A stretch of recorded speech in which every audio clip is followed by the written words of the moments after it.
Welcome, good morning, good afternoon, and welcome to our session dedicated to one of our great cloud customers. You will learn today about Evolectric and why they are significant to Dassault Systems and to our cloud business. My name is Frederic Morin, and I am in charge of cloud business development at Dassault Systems in North America. But first, let's start with a few facts and numbers regarding energy generation in our ever-growing world. So do you know, for instance, that as a whole, energy generation in 2020 has doubled from 1995 and is expected to double again by 2050? Today, in fact, only 25% of that generation comes from renewable sources such as solar, wind, and hydroelectric. It is expected to grow up to 73% of all energy generation by 2050. This shift is driven largely by the global transition towards electrified mobility. This includes areas such as electric cars, trucks, buses, scooters, and even airplanes. Evolectric's mission is to advance global electrification by enabling and providing services and products that unlock current and new electrification technologies to underserved markets. So, Bill Jakson, welcome. Thanks for joining. I know you've been around for a long time. Can you tell us more about yourselves? Sure. Thank you, Frederick, for having us. I'll go ahead and start. My name is Bill Beverly. I am one of the two co-founders, myself and Jakson. My focus really is engineering and technology. So I've spent about 15 years of direct, experience in this field, power distribution included, expertise in vehicle electrification and batteries. I hold a few patents in the electrified automotive sector for battery technologies and integration of the products. Before this journey, at least at Evolectric, I worked at a couple of startups in the California area, Indie EV, Romeo Power, Faraday Future, and then before that even I worked in Southern California at an aerospace company called Moog. They're a tier 1 systems provider. So my focus, as I said, is really leading Evolectric's technical programs and providing the expertise to enable a lot of these electrified services and offerings that you mentioned before. But I also focus a bit on leading technical sales, program management, and then co-leading overall business development with Jakson too. Great. So thank you. Yep. And what about you, Jakson? Thank you for having us, Frederick. Yes, Jakson Alvarez, second, another co-founder at Evolectric. Just as a quick background on myself, I am originally from Bogota, Colombia, and my background is primarily in finance and accounting, looking at overall strategy and corporate planning. And I played a lot of critical roles in just supporting general manufacturing, supply chain operations, engineering, sales, and marketing.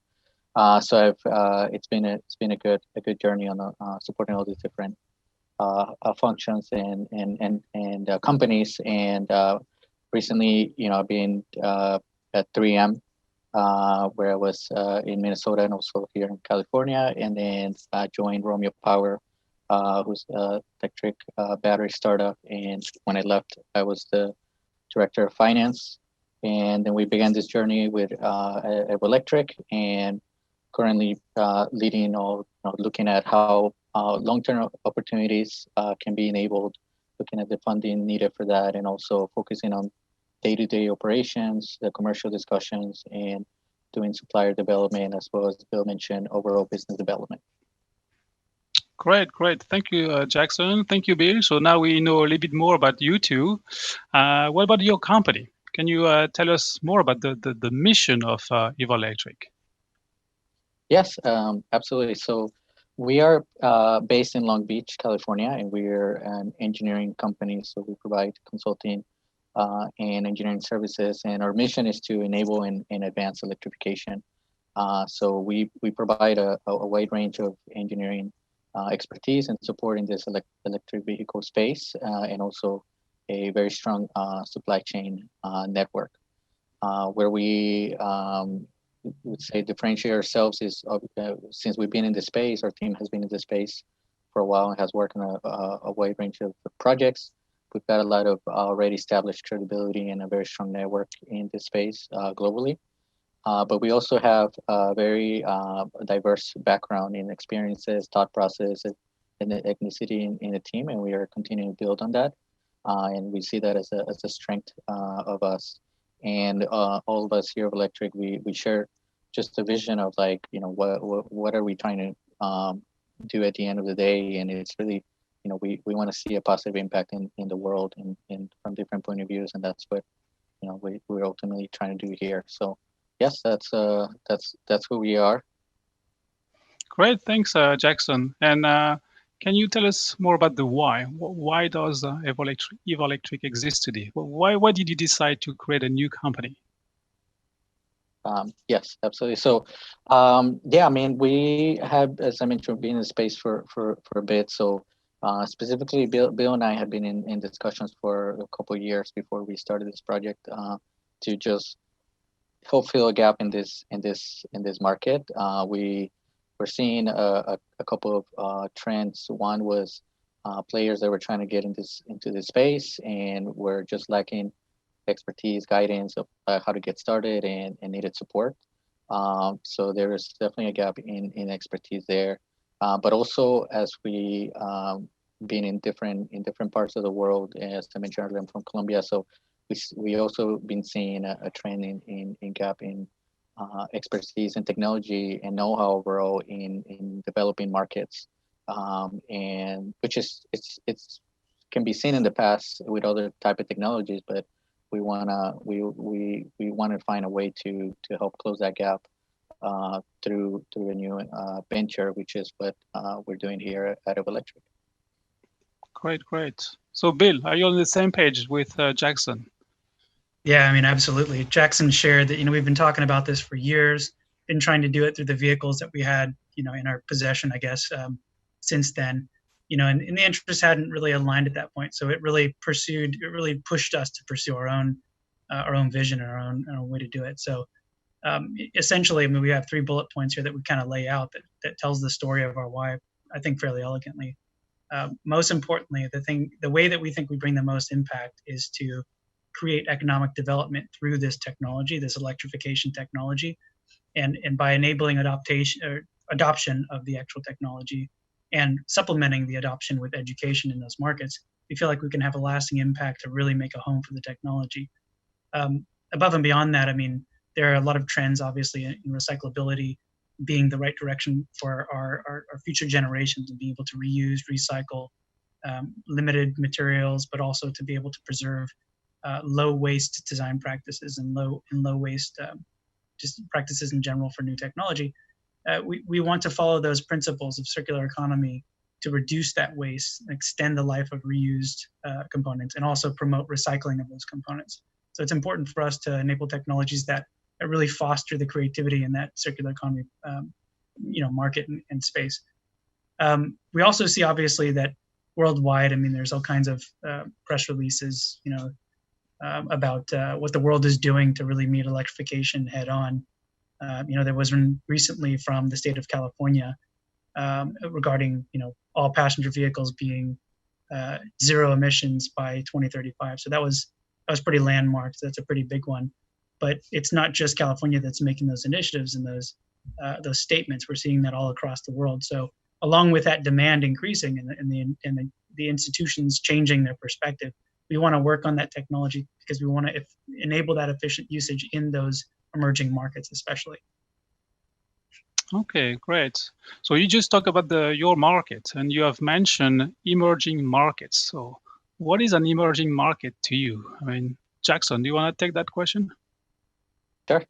So we define in emerging markets in two ways. Kind of aligns with what I was mentioning earlier. So the first one, it really it's a little more short term on primarily on stuff we're already working on, and it's all those players that are trying to get in this space. They're either already established or they're brand new, and they just trying to figure out what the best path is forward, what the technology trends are, how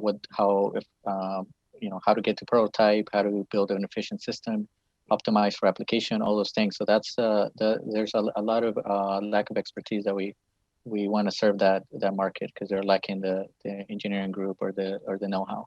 On the longer term, and where it should be shown on the screen is really that more geographical underserved or emerging markets, and that's as you can see in this chart. There are areas like South America, Mexico, Africa, and Southeast Asia where it's already projected that there's going to be a lag in this technology, and it's primarily on the adoption of it. So that's the primary markets that we really find as emerging that we wanna help in multiple facets. Great. So we know more about your market. Now, can you tell us more about your focus in terms of types of vehicle? So, Bill, can you take us through the solutions that you offer today? Right, sure. With regards to types of vehicle, it's really all kinds of vehicles. But I mean, one great example to start with is when you look at what's going on in passenger vehicles, which is kind of what we show on the screen here. The type of work that we're doing to augment or replace the existing gasoline technology, which is not zero emissions, and we replace it with components that obviously are closer to zero emissions or even fully zero emissions, like full electric. So on the left here in this chart, you see an existing gasoline vehicle as it is in the market now. With respect to, obviously you've got the gas engine, you've got the gas tank, you've got a bunch of shafts that transmit the power and whatnot. When you convert, you basically do an engineering exchange of data, so where the internal combustion engine system gets replaced by a system that can perform the same task with electrification as a power source, or electric power sources, battery, hydrogen, whatnot. So some of the services we offer is we examine that bill of materials on the left side, and we say what is feasible to replace because of market viability, supply chain availability, product developments, things like that. And then we work with a client, a customer, a partner on enabling that new vision by walking them through that whole process. We're doing this across the whole transportation space. We've got passenger vehicles represented. We've got personal mobility, and the list just keeps going on. Anything that you can think is mobility in general, whether it's low scale, micro mobility, they call it, up to massive air transport, whatnot. Our vision isn't too big to get involved in all those spaces. We want to have incremental benefit in each one of those spaces. So they all work the same general way, which is physics is what really limits the capability to deliver power and energy performance over a certain distance.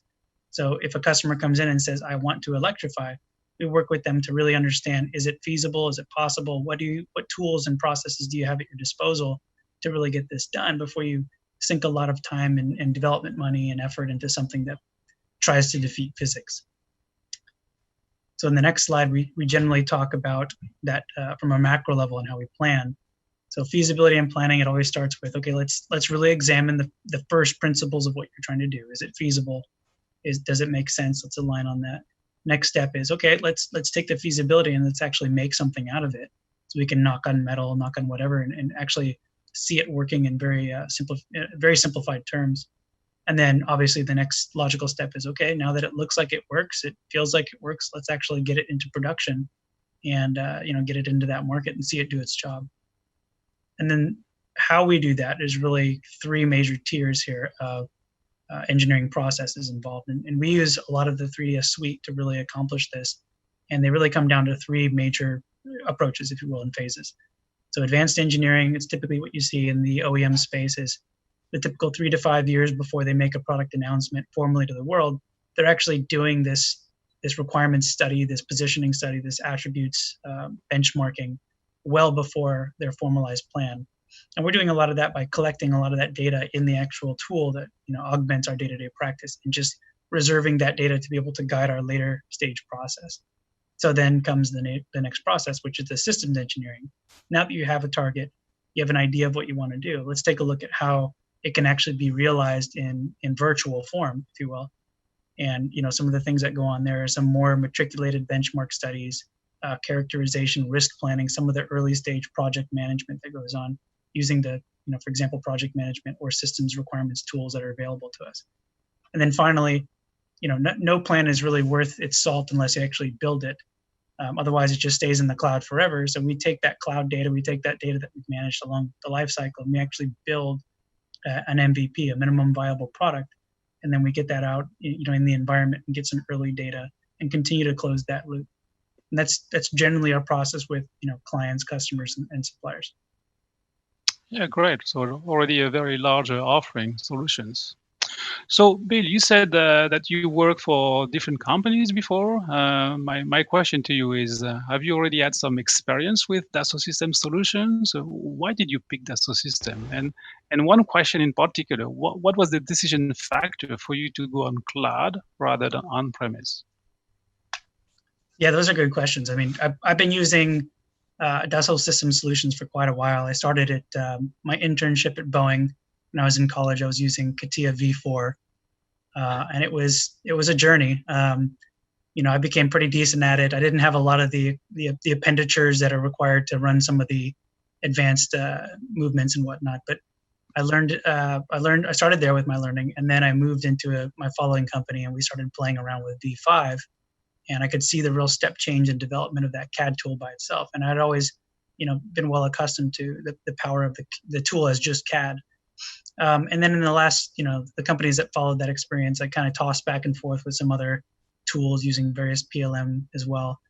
And it wasn't until I was at Faraday Future where we got access to basically V6 under the 3D Experience platform altogether, the entire business platform, that I really understood the overwhelming power of the tool as just beyond the CAD, but in terms of PLM and all the other vertical enablement it really offers. So, I mean, it was fairly logical from that decision point. I realized, at least from a technical capability and a business augmentation, service or process, it was important for us to get something that condenses all of the business information and the business along with the actual engineering processing into one suite. And so it was pretty logical there. So it just became a decision of, okay, should we build a small server rack, or should we try to find a space for an on-premise installation? Do we have an IT person? Answer is no to all that. We don't have the space for a system. We're in a very modest, small office space right now because we want to grow, obviously. So we're being fiscally responsible. And I'm the IT person of the company, and I don't think I could stand up a full system. And I needed it to be available for my own use. I needed it to be up within 24 hours to start actually consuming, some of the tool set and using some of the CADs and system tools. So it became very, very, very needed to have immediate uptime, to not have to require separate IT management. I didn't want to install and deploy. I wanted to just basically download and click go. And the cloud version gave us all of that and more. Great. Yeah, immediate uptime. Yeah, I like what you said. I mean, that's definitely one of the key value of the cloud. So one question now. So was this value true through the pandemic? I mean, tell us what were the challenges you faced during the last month? What we did is we doubled down on our internal design process. And I want to kind of go, spend a little bit of time showing a bit of the more specifics that we did during this COVID time. So I'll take a minute to talk about this slide, but essentially, we're developing a system design approach for all the things that we're trying to do with the process we said earlier. When it comes down to product level and system level, we want to concatenate that language into trade knowledge that we can access pretty easily, and then be able to leverage as a very small business with a very powerful suite of tools and knowledge. We have this all baked into the system. So during the COVID, effect, if you will, if I'll label it, between March and on, we started doubling down on pulling that data that we had in our minds into a system that was able to leverage that. So what you see here is a product of that, and that's kind of what we'll talk about in a second. But very, very quickly, what we're doing on the cloud is replicated here, where you've got the CAD itself in the background, where there's a mock-up of a battery, and then you've got the Modelica, systems tool on the front end of that. So they both work in sync using various tool sets that 3D Experience offers. So Dassault has been really fantastic in providing those tool sets and the knowledge base behind it, and also with the partner XD Innovation offering a lot of the coordination and training implementation. And down in the bottom there, it's just kind of a representation of how we operate with this tool. So from left to right, we start by creating a space for a customer. We generate requirements. We use the tool to exercise those requirements in a virtual model. then we create a part design, and then we actually exercise that part design and make sure that we use the collaborative IP tool to regulate the revisions and whatnot. So it's a full suite of tools that's available on cloud, and we're using the latest technologies of the on-cloud platform to be able to continue to iterate beyond just this level, to continue to take it to the systems level. So again, I mean, I had to introduce it by saying COVID hit, right? This is what it really enabled the benefit of the cloud platform. COVID hit us, and we had to start working remotely as a team and taking all that knowledge that was hard to get to when you're not interacting day to day and pull it into a consolidated system. So because we're so new, it also stifled our growth. We needed to actually have a lot of interaction with customers and network interactions to be able to secure these new business opportunities. So we did two parallel things. Like I said, in this last bullet kind of identifies, we really focused on adding value in our engineering space and showing what that value looks like to our end customers by using the 3D Experience tool to, again, exemplify all the systems tools that we had available to us, all the prior knowledge. And then that really paid off because we were able to showcase that in some of these meetings we were having with these customers. The virtual meetings were a great place to actually show that because you could just stream it from your cloud live. So it ended up being a kind of a benefit for us. Great, good to hear. So what about you, Jakson? Do you also see, Bill, some opportunities for your company during this pandemic? Yeah, we, as Bill mentioned, we definitely had to take a step back and figure out what, we had seen a lot of rapid momentum as we launched the business, but then, with the pandemic, we had to take that step back and figure out what are the next steps we're going to take, and definitely engineering, going more in depth with engineering tools and resources, and putting all that on. Advancing that was a key thing that we did during that time. That's opening up a lot of opportunities. But also we decided to revisit what are our short and long-term strategies and our plan altogether, and that just helped us make time to prepare the different scenarios that could happen when things were picking back up and the different paths we could take. And now we're seeing that come to fruition, and we're ready for the next steps because of that planning. And then we also, took this opportunity to try to build relationships, different connections around the world. And we had already started those, especially from a previous network. But when it came to COVID time, it actually was sort of a silver lining because, instead of trying to get set up meetings on site, go through that process, get the introductions, all those things, it became a little easier to build those relationships, new ones, and also strengthen the existing relationships, because now the normal became virtual conference rooms like Zoom and such. So we use that as an opportunity to grow those connections, and then we also took part of those connections was to accelerate some partnerships as we are looking into going in developing markets, and that's been some of the key new opportunities, because we've seen a shift in sort of focus or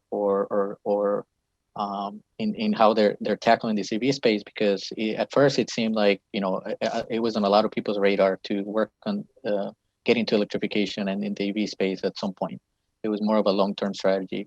COVID has put a lot of pressure on different companies and businesses to pull those plans forward and actually pull the trigger and start kicking off those milestones very early. And that's been a big benefit for us, because now we with those relationships that have been developed, we're now in those conversations and can help them bring those plans forward, and therefore we can advance our own plans as well of growth and value add. So that's been really good from that standpoint. Yeah, great. So in fact, lots of opportunities for you indeed in your company. And so what about the industry you serve? I mean, what is your vision? What are the challenges and the opportunity you see in this industry in general, this transportation industry? Yeah, I'll give my thoughts, and I think Bill will have some thoughts too. But definitely, the big challenge is in this transition from electric vehicles into electric vehicles is making sure that you have the technology available, right? So that's one of the main things, that it's advanced enough, and it's there, and it's available. But another key part of that is that it's at a reasonable price. It's accessible to the markets that are trying to obtain that technology, and alongside, the actual vehicle, then you have to have an extensive charging infrastructure or a charging strategy to go side by side with it.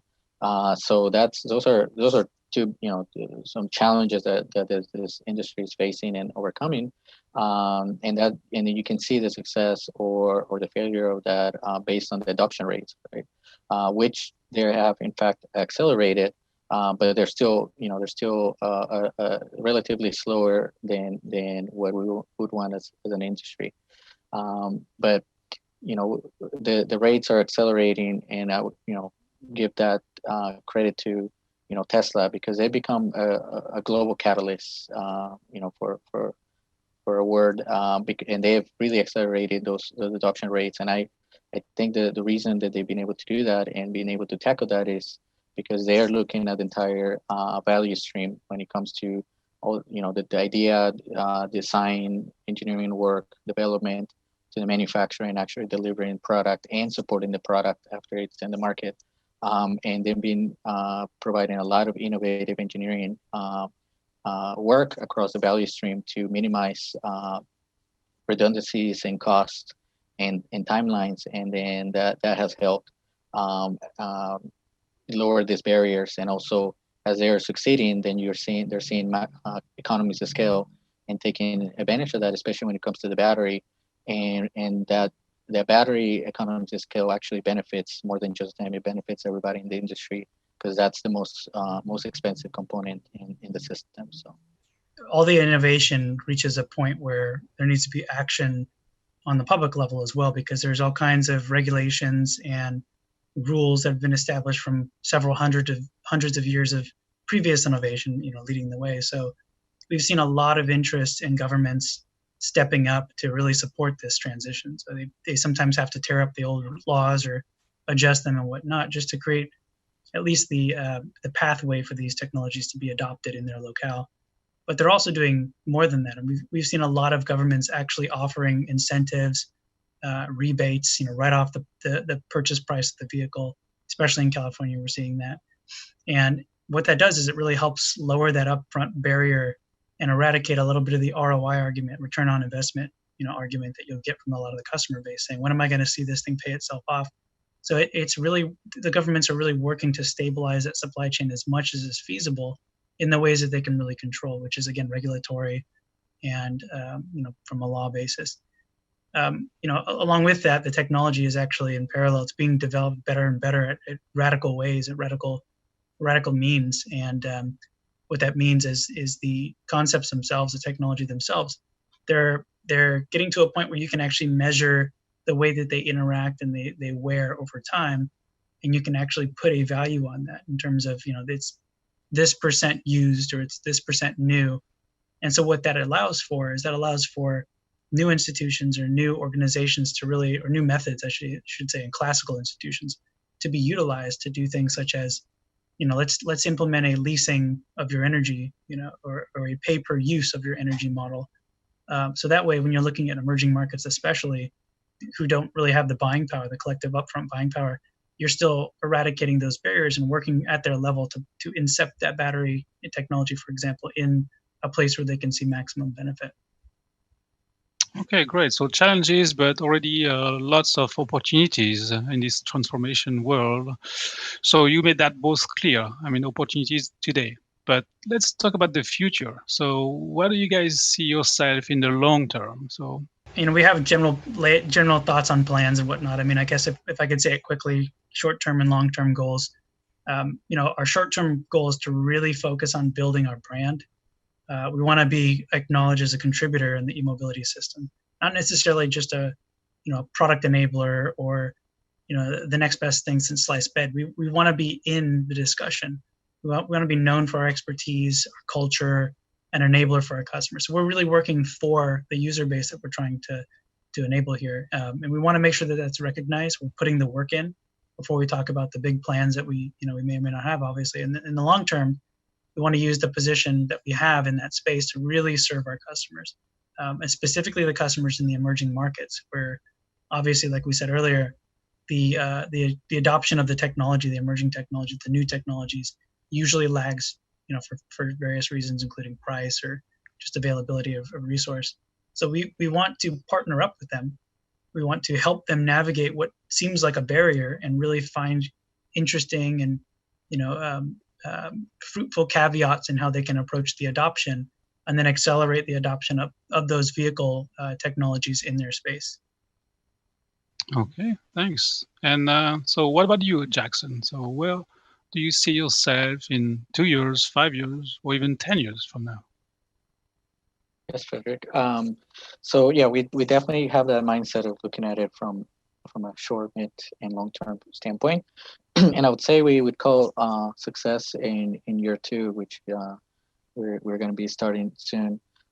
Is really increasing our value to our existing and new customers. So increasing our offerings altogether in the engineering space, but also having as we already do, but having an even stronger supply chain network that can help supply any necessary hardware for whether it's the prototype or all the way to larger volume standpoint. And then we would have a mix of customers that are in either new development and they are also production ready, which a lot of the ones we have right now, then by at the end of 2 years should be starting that production transition. Then from a 5-year standpoint, as we have plans to really be present in those underserved markets, then we want to have at least one regional market partner to help us feed this technology to the actual end consumer, and that's who we'll be working with to help enable that technology. And because of that, we would have grassroots teams on the ground who's actively supporting and participating in that local ecosystem, and then that helps not only advance the projects that are on the table at the time, but also brings new opportunities for on the table for electrification. And from a 10-year standpoint, we are working to become a global organization, a strong global organization. So, we want to make sure that charter of economic development through electrification is present, and that people recognize us for that, and that these emerging and we see these emerging economies seeing value and seeing fruit from that work that we're doing in those areas. So, and then part of that includes, which this also we're already doing already, is work with academia, public and private organizations to figure out what are the barriers, how do you get those barriers to be lower, and what's next, what comes next as far as technology or other barriers. And obviously it becomes much easier when it from a for-profit standpoint. It's about becoming having a business case, but from a public standpoint, it's about how can the government and public entities help and bring these barriers down through policy or regulations. And we want to be an active player in those conversations to just help the overall ecosystem. Great, very promising. So, Bill, Jakson, thanks a lot for your testimony. I mean, it was great to hear about you, to hear about your company, about your passion, about your mission, and of course, to hear about you as a startup company successfully using our cloud solutions. So on behalf of Dassault Systems, I wish you the best for your company, and I wish you lots of success. Thank you, guys. Thank you. Thank you very much.